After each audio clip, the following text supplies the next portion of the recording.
Hello students, today I will talk about compacting equipment. તો કોમ્પેક્ટિંગ ઇક્વિપમેન્ટની અંદર સૌ પ્રથમ આપણે જોયું કે સ્મૂથ વ્હીલ રોલર, એના પછી આપણે સીપ ફૂડ રોલર જોયું, જેની અંદર ઘેટાના પગ જેવી પેટર્ન હોય છે અને એક સિલિન્ડરની ઉપર 0.2 મીટર જેટલા અલગ અલગ પાર્ટ્સ સ્ટીલના જોઈન્ટ કરી અને પછી એ પ્રમાણે ઘેટાના પગ જેવો એને આકાર આપવામાં આવે છે, તો એને સીપ ફૂડ રોલર કહેવામાં આવે છે. ઓકે, હવે આપણે આગળ જોઈશું ન્યુમેટિક રોલર. હવે ન્યુમેટિક રોલર એટલે શું? વન ટાઈપ ઓફ ન્યુમેટિક કહેશન તમે નામ સાંભળ્યું હશે કન્સ્ટ્રક્શન ટેકનોલોજીની અંદર, બરાબર. તો ન્યુમેટિક એટલે શું કે એકના જેવી વસ્તુ તમારે કન્ટિન્યુઅસ થતી હોય છે. જે રીતે કે એક વસ્તુ હોય એના જેવી બાજુમાં બીજી હોય, એના જેવી બાજુમાં બીજી હોય, પણ કેવી? વન ટાઈપ ઓફ સર્ક્યુલર હોય. ઓકે, તો એવી જે વસ્તુ હોય એને નોર્મલી આપણે ન્યુમેટિક વસ્તુ અથવા તો ન્યુમેટિક રોલર કહે છે. તો આપણે એડવાન્સ કન્સ્ટ્રક્શનની અંદર ન્યુમેટિક રોલર્સ એટલે કે હવા ભરેલા ટાયરવાળા રોલર્સ વિશે સમજવાનું થશે.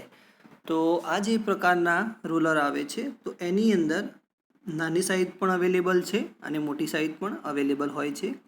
મોટી સાઇઝની અંદર 203 ટન કેપેસિટી સુધીના આપણને રોલર મળતા હોય છે, depend upon site. Okay, next one છે નાના રોલર જે હોય છે એની અંદર હવાનું ટાયરની અંદર હવાનું પ્રેશરનું દબાણ હોય છે એ 2.5 કિલોગ્રામ પ્રતિ સેન્ટીમીટર સ્ક્વેર હોય છે. જ્યારે મોટા કદના જે આપણે રોલર હોય છે એની અંદર ટાયરમાં પ્રેશર 4 to 10.5 કિલોગ્રામ પ્રતિ સેન્ટીમીટર સ્ક્વેર જેટલો હોય છે. બને ત્યાં સુધી. હવે આની અંદર એવું થશે કે નાના જે રોલર હશે એના વ્હીલ નાના હશે અને મોટા જે રોલર હશે એના વ્હીલની સાઇઝ થોડી મોટી હશે, એટલે એ પ્રમાણે આપણને ફેરફાર જોવા મળે છે કિલોગ્રામ પ્રતિ સેન્ટીમીટર સ્ક્વેરની અંદર. આ પ્રકારના જે રોલર હોય છે એ ગુંદવાની ક્રિયા અને દબાણ દ્વારા માટીની કૂટાઈ કરતા હોય છે અથવા તો કૂટાઈ થાય છે. હવે ગુંદવાની ક્રિયા એટલે શું કે ઘણી જગ્યાએ પાણીનો જે પ્રવાહ હોય છે અથવા તો પાણી ઘણી જગ્યાએ વધારે ભરાઈ રહેતું હોય છે. જે રીતે જોઈએ કે કોહેસિવ સોઇલ હોય, ઘણી વખત ચીકણી માટી પણ આપણે જોઈ હોય તો એની અંદર પાણીનું પ્રમાણ વધારે હોય છે, એને કોમ્પેક્ટ કરવી બહુ જ હાર્ડ હોય છે. તો એવા સમયે આપણે આ પ્રકારના રોલરનો ઉપયોગ કરીશું, બરાબર. તથા આ જે રોલર છે આપણું કોહેઝન લેસ સેન્ડની વાત છે, સોઇલ નહીં, સેન્ડ અને તેમજ સંસક્ત માટી, એમ બે પ્રકારની માટીમાં આપણે એને ઉપયોગમાં લઈ શકીએ છીએ. હવે આપણે એનો સ્કેચ જોઈશું, જે તમારી એક્ઝામની અંદર પૂછાય ત્યારે તમારે કયા પ્રકારનો સ્કેચ દોરવો તો એ જોઈશું આપણે. તો નોર્મલી આ રીતનું એક આપણને ડ્રોઈંગ જેવું સ્કેચ આપેલું છે, તો જેની અંદર નીચેના ભાગે આપણને સિલ્ટી સોઇલ આપેલી છે, બરાબર. અને આ જે મેં તમને કીધું એ પ્રમાણે જે વ્હીલ છે, બરાબર, એને ન્યુમેટિક ટાઈપ ટાયર અથવા તો ન્યુમેટિક ટાઈપ પણ કહેવામાં આવે છે, બરાબર. હવે ઓરિજિનલમાં કેવું દેખાય છે ઇક્વિપમેન્ટ, તો એનો એક પીક જોઈ લઈએ જરા. તો ઓરિજિનલમાં આ ટાઈપનું આપણું એક ઇક્વિપમેન્ટ હોય છે, જેની અંદર આ રીતે વ્હીલ લગાડેલા હોય છે, આગળની તરફ અને પાછળની તરફ પણ વ્હીલ લગાડેલા હોય છે. બીજી વસ્તુ એ કે જે પાછળના વ્હીલ છે એ આ આગળના બે વ્હીલ છે એના સેન્ટરમાં હોય છે, બરાબર. કેમ અને કઈ રીતે? તો જે આગળના બે વ્હીલ વચ્ચેની જગ્યા છોડી દેશે એ વ્હીલ પાછળનું જે વ્હીલ છે એ સપાટી ઉપર એનું કામ થશે. એટલે કે આગળના આ બે વ્હીલ વચ્ચે જે જગ્યા છૂટી ગઈ છે એ જગ્યા ઉપર પાછળનો વ્હીલ ફરશે. એટલે આપણે ટૂંકમાં બધી જ જે આપણું રોડ હોય કાં તો લેવલિંગ માટે સરફેસ હોય એક સરખી કોમ્પેક્ટ થઈ જશે, બરાબર. હવે એક વિડીયો દ્વારા વધુ માહિતી માટે આપણે સમજીએ કે કઈ રીતે આ થોડું મૂવમેન્ટ કરતું હોય છે અથવા કઈ રીતે કામ કરતું હોય છે. તો આ વિડીયોની અંદર આપણે જોઈ શકીએ છીએ કે આ જે અલગ અલગ આપણને વ્હીલ બતાવેલા છે, બરાબર. બીજી વસ્તુ એ કે આની જે સરફેસ છે વ્હીલની, તો એ સરફેસ ઉપર અમુક સમય પછી શું થતું હોય છે, જે નીચે આપણું મટીરિયલ હોય, સોઇલ હોય, સેન્ડ હોય, કાં તો સોઇલ હોય, જે પણ હોય આપણું, કાં તો મડ હોય, કાં તો પછી બિટ્યુમિન હોય, તો અમુક સમયે સરફેસ ઉપર ચોંટી જતું હોય છે, બરાબર. તો એ સરફેસ ઉપર ના ચોંટી જાય અને આપણા વ્હીલની સરફેસ સ્મૂથ રહે માટે એના ઉપર ઓઇલ અથવા તો પાણીનો સતત છંટકાવ કરવામાં આવતો હોય છે, જે તમે અભી હાલ જોઈ રહ્યા છો, બરાબર.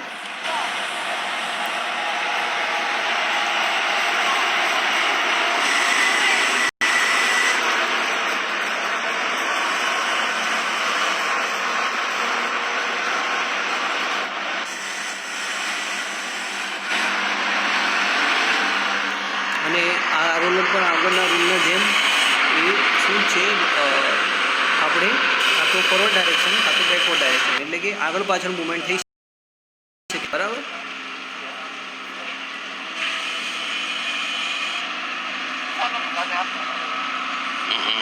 એની અંદર યુટર્ન લઈ શકાતું નથી, બરાબર ને, એ વસ્તુ આની અંદર કહેવા માંગે છે.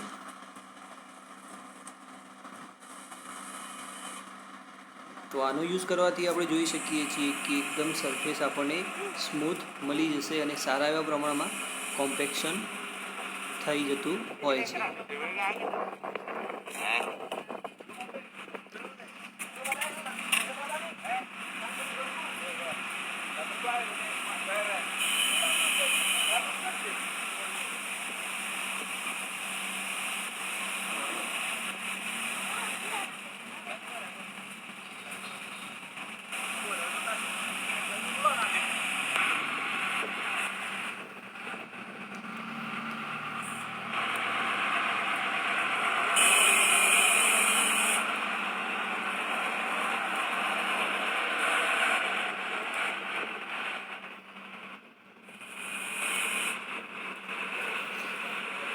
હવે આપણે સીપ ફૂટ રોલર અને ન્યુમેટિક રોલરના વચ્ચે શું તફાવત છે તો એ જોઈશું. તો આની અંદર સૌપ્રથમ જે સીપ ફૂટ રોલર અને ન્યુમેટિક રોલરની વાત કરી છે. તો સીપ ફૂટની અંદર વાત જોઈએ આપણે, તો આ પ્રકારના જે રોલર હોય છે એ રોલર કોહેઝિવ સોઇલ અને ક્લેના કામ માટે અથવા તો કૂટાઈ માટે આપણે ઉપયોગ કરતા હોઈએ છીએ. ન્યુમેટિક રોલરની વાત કરીએ તો એ કઈ જગ્યાએ યુઝ કરતા હોઈએ છીએ આપણે? કોહેઝન લેસ સેન્ડ, ગ્રેવલ, સશક્ત માટી, એમ બંને પ્રકારની માટીની કૂટાઈ માટે આપણે એનો ઉપયોગ કરતા હોઈએ છીએ. ઊંડાઈ આવેલા સ્તરની કૂટાઈ થઈ શકતી નથી. સીપ ફૂટની એક આપણને એક ડિસએડવાન્ટેજીસ એ છે કે ઊંડાઈ આપેલું આપણને કોઈ કામ હોય તો એની અંદર આપણે આ પ્રકારના રોલનો ઉપયોગ કરી શકતા નથી. જ્યારે ન્યુમેટિક જે રોલર છે એનો ઉપયોગ આપણે 30 સેન્ટીમીટર જેટલી ઊંડાઈના માટીના સ્તરની કૂટાઈ એના વડે થઈ શકે છે.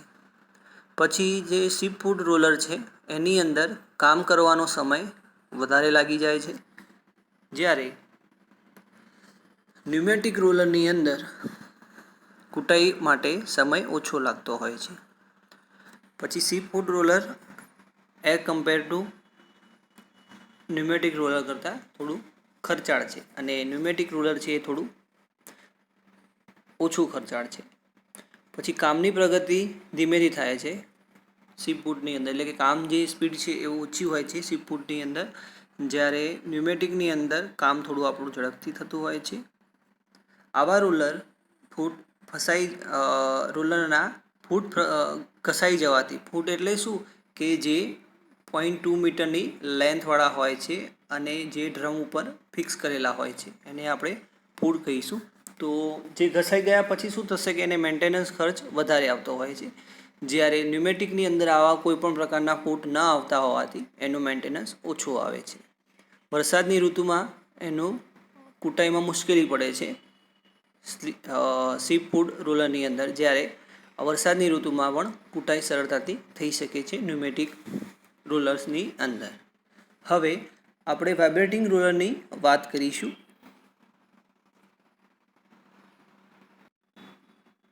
તો વાઇબ્રેટિંગ રોલરની અંદર આ પ્રકારના રોલર માટીના ઉપયોગના સ્તરોના કંપન પેદા કરવા, જેથી દાણાદાર માટીનું કંપન થવાથી તેની કૂટાઈ થાય છે.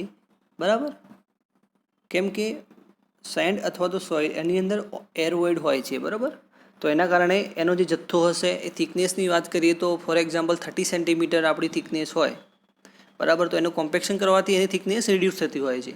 તો આ પ્રમાણે આપણે ઉપયોગ વાઇબ્રેટરનો એની માટે કરતા હોઈએ છીએ અને મજબૂતી પણ આપણને સારી રીતે મળતી હોય છે. તો એની અંદર બે પ્રકાર છે, સ્મૂથ વ્હીલ રોલર અને રબર ટાયર રોલર. બરાબર? તો સૌ પ્રથમ આપણે સ્મૂથ વ્હીલ વાઇબ્રેટર રોલર્સની જોઈશું.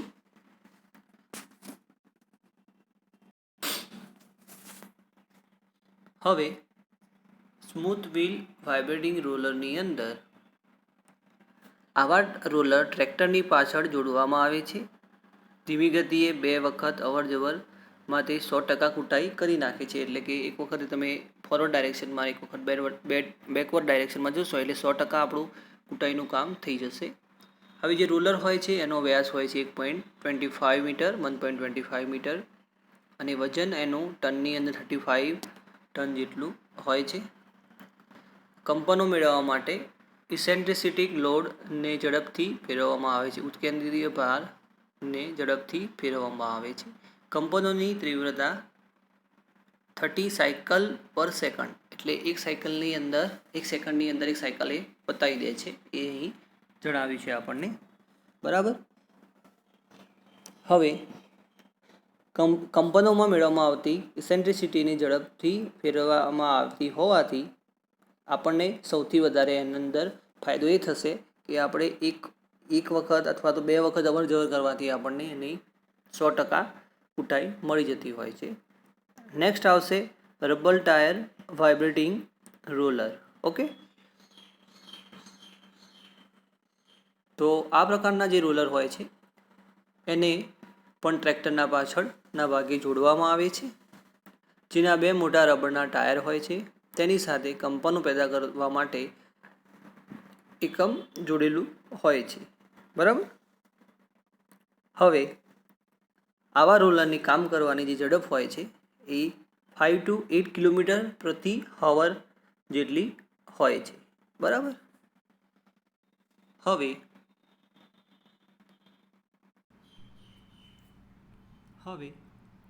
વાઇબ્રેટરી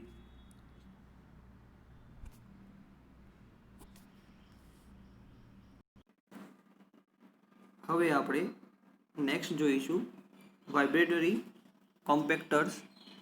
તો એની અંદર માટી, રેતી, ગ્રેવલ, સ્ટોન વગેરે દબાણ અને કંપનોથી સંયુક્ત અસરથી સારી રીતે કૂટી શકાય છે. કંપનો પેદા કરવાથી નાના કણો મોટા કણો વચ્ચે, એટલે કે વોઇડમાં ભરાઈ જાય છે. મેં તમને પહેલાં પણ કીધું, વોઇડ હોય છે હંમેશા ઓછું થવાથી આપણું જે પણ થિકનેસ છે લેયરની અંદર એ ઓછું થઈ જશે. તો ડેન્સ માસ એની અંદર પેદા થાય છે. આ હેતુ માટે રોલર ઉપર અલગ એન્જિન બેસાડેલો હોય છે જે 1000 to 5000 જેટલા કંપનો પેદા કરે છે. અને મહત્વ અસરકારકતા માટે કંપનોની સંખ્યામાં મોટી નેચરલ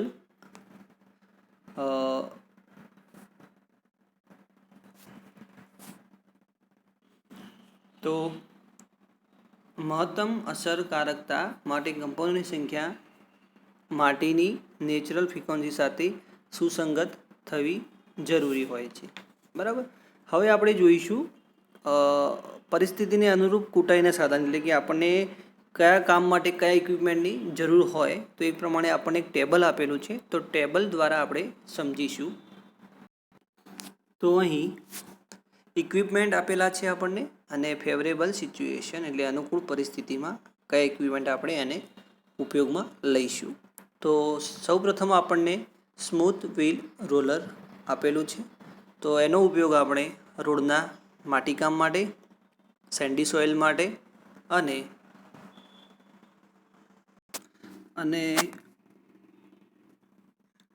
નેક્સ્ટ છે ફિનિશિંગ સપાટી મેળવવા માટે. બરાબર. પછી નેક્સ્ટ આવશે આપણું સીપ ફૂડ રોલર, જે તમે પહેલાં પણ સમજી ગયા એ પ્રમાણે. તો ચીકણી માટીની કૂટાઈ કરવા માટે મેં તમને જણાવ્યું હતું, અને ઢાળવાળી જમીન ઉપર પાયાની રચના કરવા માટે. બરાબર. પછી એક છે ગ્રીડ રોલર, જે આપણા માટે નવું રહેશે, કેમ કે એ લિસ્ટમાં આપેલું છે આપણને, પણ એ બુકની અંદર એના વિશે ડીપમાં આપણને બહુ વધારે માહિતી આપી નથી. તો આપણે ખાલી એટલું જ યાદ રાખવાનું રહેશે કે રેતાળ જમીનમાં પટમાં કૂટાઈ માટે, એટલે કે જ્યાં જે જગ્યાએ રેતાળ જમીન હોય એ જગ્યાએ આપણે કામ કરવું હોય તો આપણે ગ્રીડ રોલરનો ઉપયોગ કરીશું. બરાબર. પછી ન્યુમેટિક રોલર, એટલે કે હવા ભરેલા ટાયરવાળા રોલર. તો એ રોલર શાના માટે? કે ચીકણી માટીની કૂટાઈ માટે, દાણાદાર ચીકણી માટીની કૂટાઈ માટે. પછી બેરેજ વિયરના બાંધકામ માટે, એટલે બેરેજ વિયર કઈ જગ્યાએ આવશે? કે જે જગ્યાએ આપણે ડેમ બાંધેલો હોય એ જગ્યાએ આવશે. પછી બહુમાળી મકાન, ભોયરાવાળા મકાનના પાયાની બેરિંગ કેપેસિટી વધારવા માટે. એટલે બેરિંગ કેપેસિટી એટલે શું? કે કોઈ પણ જગ્યાએ આપણે કન્સ્ટ્રક્શન કામ કરવું હોય તો એ માટે સૌપ્રથમ સોઇલ બેરિંગ કેપેસિટી ચેક કરવામાં આવે છે. કેમ કે જે પણ સોઇલ છે એ આપણું જે સ્ટ્રક્ચર છે, ફોર એક્ઝામ્પલ 1 માળનું છે, 2 માળનું છે, કે પછી ગ્રાઉન્ડ ફ્લોર જે પણ માળનું હોય, તો એ આપણું સ્ટ્રક્ચર આ સોઇલ ઉપર રહી શકશે કે નહીં, તો એના માટે સોઇલ બેરિંગ કેપેસિટી જોવામાં આવે છે. તો ન્યુમેટિક રોલર જો તમે ઉપયોગમાં લેશો તો તમારી જે સોઇલ બેરિંગ કેપેસિટી હશે એ સારી એવી આપણને મળી રહેશે. પછી વાઇબ્રેટરી રોલર, એટલે કે ધ્રુજારીવાળા રોલર ખાસ કામગીરી માટે ઉપયોગમાં થાય છે. પછી vibratory plate, vibratory compactor and compactor. Okay. તો વાઇબ્રેટરી પ્લેટનો ઉપયોગ જોઈએ તો એનો ઉપયોગ થશે એક સમાન કૂટાઈવાળી સપાટી મેળવવા માટે. પછી રેતી, ઝીણી દાળદાર સોઇલને બનાવવા માટે. અને કોમ્પેક્ટર છે, મોટા રોલર ન વાપરતા હોય ત્યાં આપણે કોમ્પેક્ટરનો ઉપયોગ કરીશું. બરાબર. તો આજના લેક્ચરમાં આપણે જે પણ ટૉપિક જોયા એની અંદર સૌપ્રથમ વસ્તુ મહત્ત્વની એ છે કે ન્યુમેટિક રોલર શાના માટે ઉપયોગમાં લઈ શકાય છે, એ કેવા પ્રકારનું હોય છે, એનો સ્કેચ કેવો હોય છે. પછી જો આપણને એમ કે different between pneumatic and sheep foot roller, તો બેમાંથી કયામાં આપણને બેનિફિટ રહેશે અને કયામાં બેનિફિટ નહીં રહે, તો બને ત્યાં સુધી ડિફરન્ટ જોયા પછી આપણે એટલું તો કહી શકીએ કે આપણને અનુકૂળ રહેશે ન્યુમેટિક રોલર્સ. બરાબર. પણ હવે ડિપેન્ડ કરે છે કે સાઇટ તમારી કેવી છે. જો તમારે ચીકણી માટી હોય, એવી જે સોઇલ હોય, તો સી ફૂડની રિક્વાયરમેન્ટ હોય તો તમારે એનો ઉપયોગ કરવો જ પડશે. બરાબર. પછી વાઇબ્રેટિંગ રોલરની વાત કરી તો એની અંદર સ્મૂથ વ્હીલ રોલર અને રબર ટાઈપ રોલરની આપણે જોયું. પછી વાઇબ્રેટરી કોમ્પેક્ટરની વાત કરી, અને કયા સમયે કઈ સિચ્યુએશનમાં તમે ફેવરેબલ ઇક્વિપમેન્ટનો ઉપયોગ કરશો, એટલે કે અનુકૂળ પરિસ્થિતિમાં તમે કયા ઇક્વિપમેન્ટનો ઉપયોગ કરશો એ વસ્તુ આપણે જોઈ. બરાબર. તો આજે આપણે અહીં સુધી રાખીશું. નેક્સ્ટ ટાઈમ આપણે જોઈશું કે જે આગળ આપણને અંદર દઢીકરણની અંદર જે આપણને વાઇબ્રેટરના પ્રકાર જોયા હતા, ઇન્ટરનલ, સરફેસ, ફોર્મ, પ્લેટફોર્મ, એના વિશે આપણે આગળ ભણીશું. બરાબર. Thank you.